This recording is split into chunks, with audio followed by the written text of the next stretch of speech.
On this Sunday night, marching for the two Michaels. The show of solidarity for the two Canadians languishing in a Chinese prison. We find strength from all of you. And the message from their stoic families. The Conservative flip-flop on guns. The restrictions put in place in 2020 will remain in place. Plus, the push for a national vaccine passport. Let's make things streamlined and easy as possible. And breaking news from Guinea on an attempted coup. Where is the president? Global National with Robin Gill. Good evening and thank you for joining us.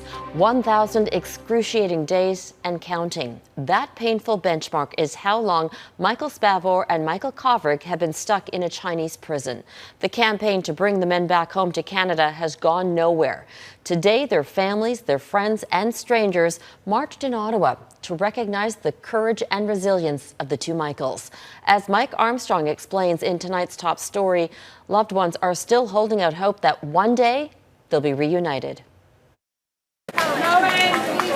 It was a milestone marked by a march for a reason. One of the things Michael Kovrig's family knows about his detention is how he copes. They say the former Canadian diplomat marches every day in his small cell, 7,000 steps. That was the number supporters walked through the streets of Ottawa. I hope that with every step that we take, we bring them one step closer to freedom. Thank you. The two Michaels were detained in December of 2018, charged with espionage. Kovrig and Michael Spavor, a Canadian businessman who'd been working in China. For their families, 1,000 days into the nightmare, there was some energy from the march. It's great to see the support from so many people from so many walks of life coming to just be here with us. The two Michaels are being held in what some have called hostage diplomacy. Their detention came just days after the arrest of a Huawei executive in Vancouver on an extradition request by the U.S. government. The American Justice Department wants Meng Wanzhou to face conspiracy, bank fraud, and wire fraud charges in the U.S. Her next court date in the process is October 21st. There's no question the Chinese acted as a result of that. Foreign Affairs Minister Marc Garneau took time off the campaign trail to show his support and frustration. The detention of the two Michaels came, he says, on trumped-up charges in a tit-for-tat move for the lawful detention of Meng. We respected our treaty obligations on extradition with the United States and detained her, and she is being allowed full due process in law. If they can pick these two up, they could pick anybody up. Also in the crowd at the march, former diplomats Gail Tyerman and Michael Dawson. Even at the height of the Cold War with the Soviets, they say international diplomacy had unwritten rules of engagement. We never had the Soviets taking an ex-diplomat into captivity as a sort of bargaining chip. The message on this day was that the Michaels aren't marching alone. They have support, if not their freedom. Kovrig's trial wrapped in March. He's still waiting for a verdict. Spavor was sentenced earlier this month to 11 years in prison. But the most important decision in their cases may be the decision in Meng's extradition case, still not expected for months. Mike Armstrong, Global News, Ottawa. The mission to free the two Michaels isn't the only issue following Justin Trudeau on the campaign trail. So is the dismissal of one of his candidates. Raj Saini, who's facing a number of misconduct allegations, has dropped out of the race. Initially, the Liberals stood by Saini, but as Abigail Bimman is here to tell us, the party ended up kicking him out. Abigail. Robin, Justin Trudeau says Raj Saini is no longer the candidate in Kitchener Centre after, quote, new allegations came forward, but he refused to get into any specifics, including about the type of allegations. I think everyone is frustrated, me included, certainly, that the best answers we tend to be able to give on allegations of sexual misconduct or harassment is always we followed an independent process. We're following the rules. Trudeau said in order to respect integrity and privacy, the Liberal Party can't say even half as much as they would like. After allegations first surfaced that Saini harassed a former member of his staff, the Liberals stood behind their candidate, but Saturday announced a new review process was initiated after new information was provided to the party, and Saini will no longer run for the Liberals. Saini has firmly denied the allegations. Conservatives, meanwhile, are calling for further investigation, sending a letter to the Clerk of the House of Commons asking him to look at whether the workplace harassment policy was properly applied. Due to the timing, it's too late to change names on the ballot, meaning there's no chance the Liberals can win Kitchener Centre. Trudeau said if Saini managed to get elected, he would not be part of the Liberal caucus.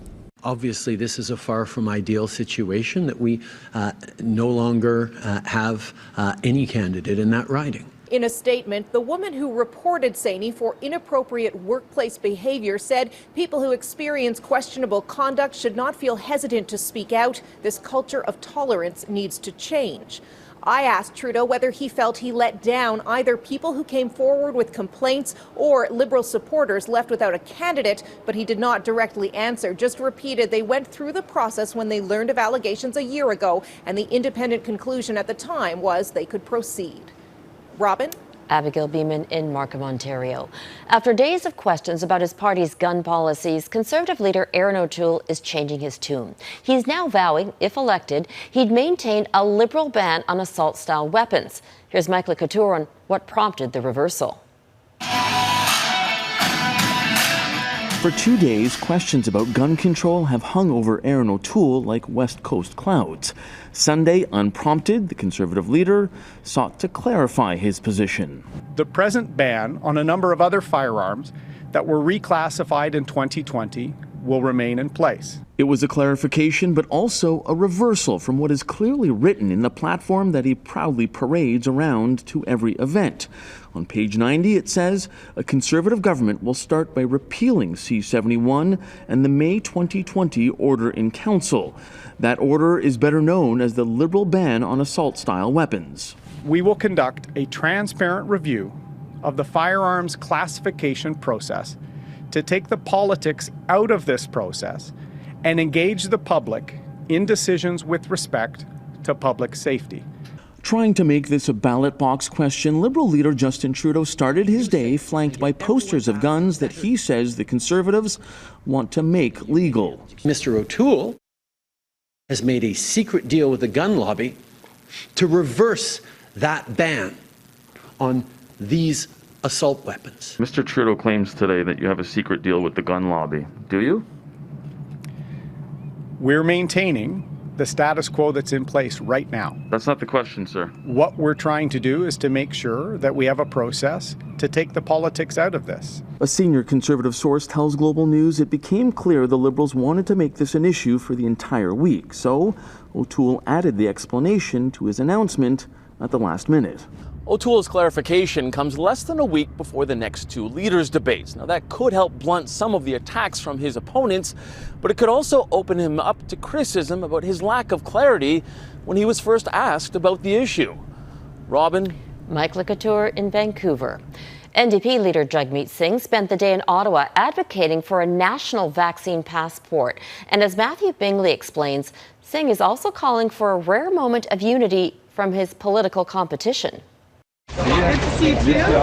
To get the country through the next phase of the pandemic, NDP leader Jagmeet Singh says Canada needs a national vaccine passport. Why not use the resources we have at the federal level to come up with a document that makes it easy to prove, this is me, I've been vaccinated. So far, 4 provinces either have programs in place or in development where proof of vaccination is needed to access facilities, activities, or events. Last week, Ontario's premier blamed Justin Trudeau for not creating a federal vaccine passport program, after months of saying his government didn't want one. Imagine traveling around, even Canada, with 13 different vaccination certificates. It would have been much easier if we had one passport, federal passport. New Brunswick doesn't have a passport system, but its premier says one may be needed for travel, while Alberta's government remains against them. For provinces that don't do it, but you got people that want to travel into a province that requires proof, what do they do then? They've got a complication. If someone wants to travel to Quebec and they've got to show proof to get into an event or to go to a restaurant, for them, it would make their life easier. The Liberals are pitching $1 billion to help provinces develop vaccine certificate programs, but are keen to keep it out of federal hands. First of all, movie theaters and restaurants being provincial jurisdictions is exactly why we are offering to the provinces to pay for the vaccine certification or mandate programs. Right after we announced that we were going to do that, Ontario finally stepped up and did the right thing. No vaccine passport! After protests over vaccine policies saw healthcare workers and patients harassed outside hospitals throughout Canada last week, the NDP leader is also proposing changes to the criminal code if he's elected. To make it an aggravating offense, an aggravating element to in any way impede or assault or in any way threaten a healthcare worker in the course of their duties.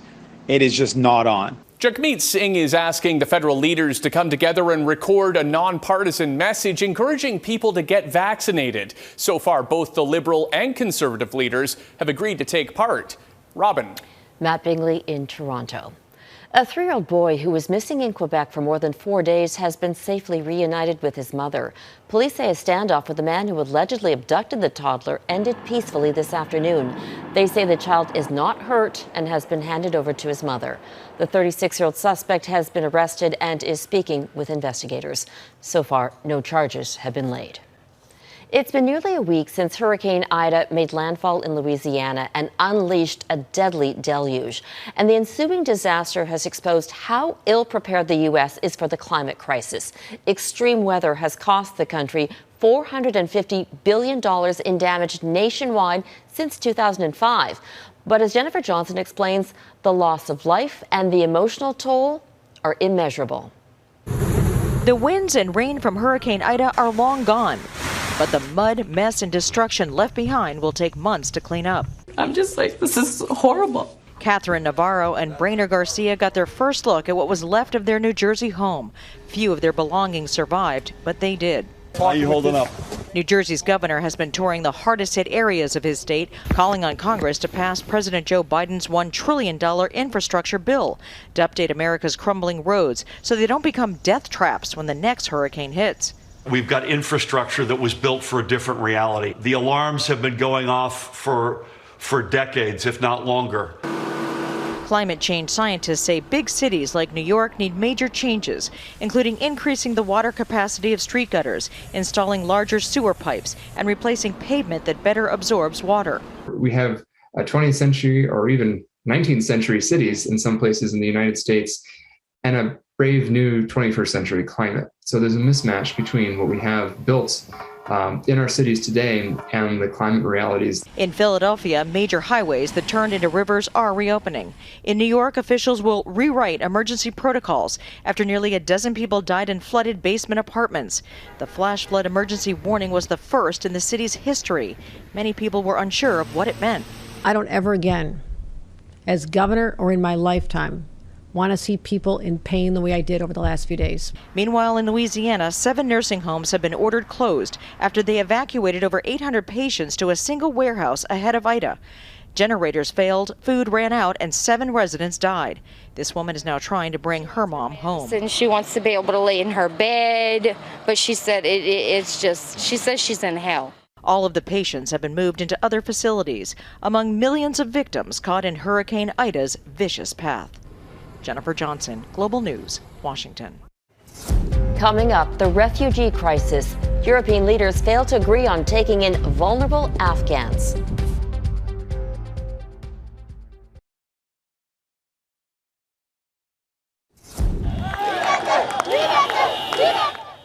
News of an apparent coup in Guinea has people celebrating in the streets. An elite army group seized state television to declare President Alpha Condé ousted from office. Unverified video shows the 83-year-old in the custody of soldiers. The takeover comes nearly 1 year after Condé changed the constitution so he could be re-elected for a 3rd term. Soldiers say they're dissolving that constitution and closing the country's borders for a week. 6 years ago, Alan Kurdi drowned in the Mediterranean Sea with his brother and mother. The heartbreaking image of the Syrian toddler's lifeless body partly triggered Canada's large intake of Syrian refugees. It had a similar effect in Europe, where more than 1 million Syrians sought safety in 2015. But as Redmond Shannon explains, the potential for another refugee crisis from Afghanistan is being met differently. From the eastern border of Poland to the Greek frontier with Turkey, parts of the European Union are putting up walls, both physically and politically. If we invite others from outside Europe, that will change the cultural identity of Europe. There are some countries who accept it.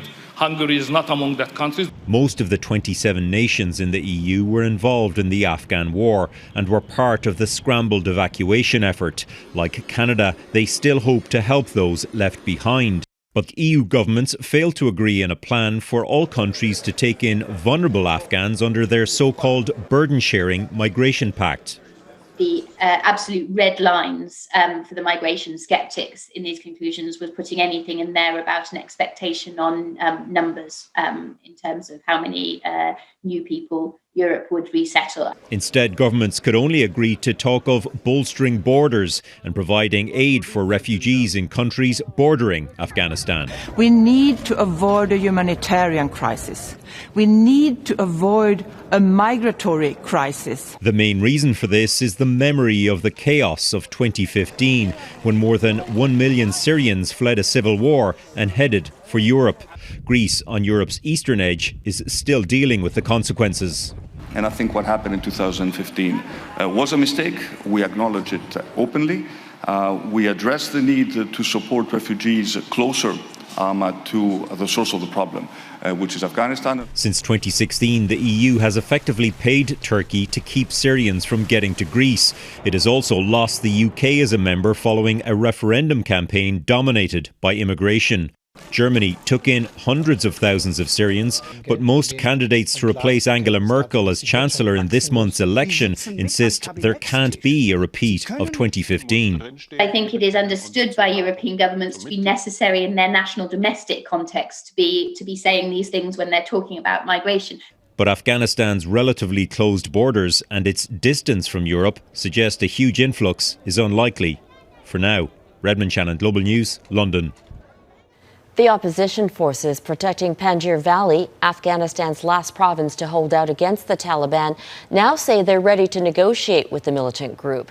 The leader of the National Resistance Front took to Facebook, calling on the Taliban to put down their weapons in hopes of reaching a peaceful resolution with the help of religious scholars. The Taliban has yet to respond. Still ahead, revenge travel trouble, the turbulent times for airlines.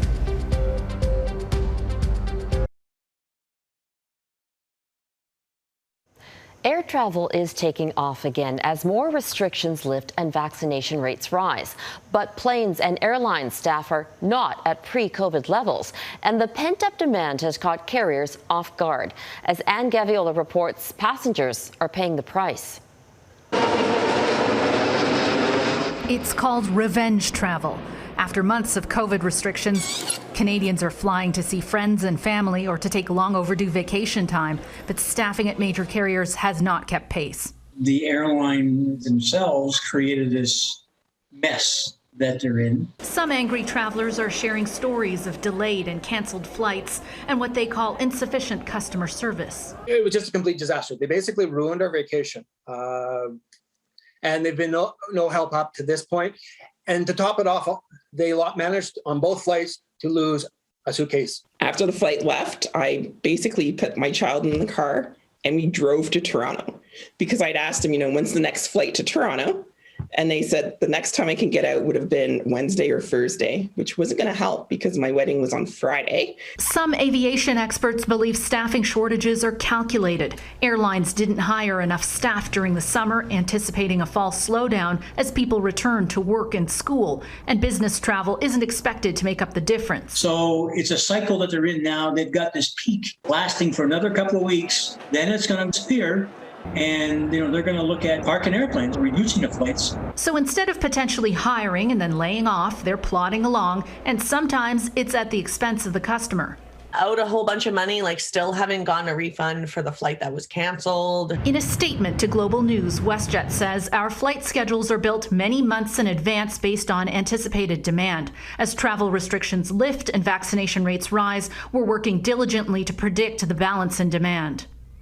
Air Canada tells Global that it currently has more than half the number of active employees it had pre-COVID, though it planned to operate at about 35% of its capacity during the summer of 2019. It says the impact of COVID-19 on the entire air transport industry was extreme and unprecedented. Restarting such a complex industry that was dormant for so long is a challenge for all industry participants. Although airlines try to portray it as something having to do with COVID, in reality, it is a simple business decision. How many employees the airline is hiring, how much they are willing to pay for those employees. That's a business decision. That's something entirely within the airline's control. I'm telling everyone I know, don't fly right now. It's not worth the hassle. For now, prospective air passengers should expect some complications and potential frustration. They should be prepared to pack a lot of patience.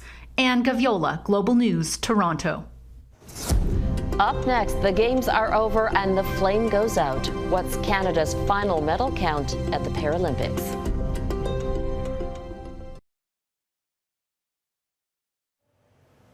Canada's Leyla Fernandez has done it again. For the second day in a row, she has defeated a U.S. Open champion, this time Angelique Kerber of Germany. Fernandez is now on her way to her very first Grand Slam quarterfinal. This gives her something extra to celebrate on her birthday tomorrow when she turns 19. And that wraps up a Paralympic Games like no other. The flame went out on the closing ceremonies in Tokyo, officially ending the international competition. It's the end of a long road for Paralympians from all over the world, and for Tokyo. The pandemic forced the host city to delay the event for a year, and even when the show did go on, there were few spectators. Next up, the Winter Olympics in 2022 in Beijing, and then the Summer Games return in 2024, when Paris will play host. Team Canada ranks 23 in the final Paralympic medal count with a haul of 21 medals, 5 of them gold. When it comes to overall standings, China takes the crown, raking in 207 medals with 96 gold. Britain is second, followed by the U.S. And that is Global National for this Sunday night. I'm Robin Gill. Tonight, your Canada is the sunset in Redcliffe, Alberta. Thank you for watching, and I'll see you back here tomorrow. Have a great night.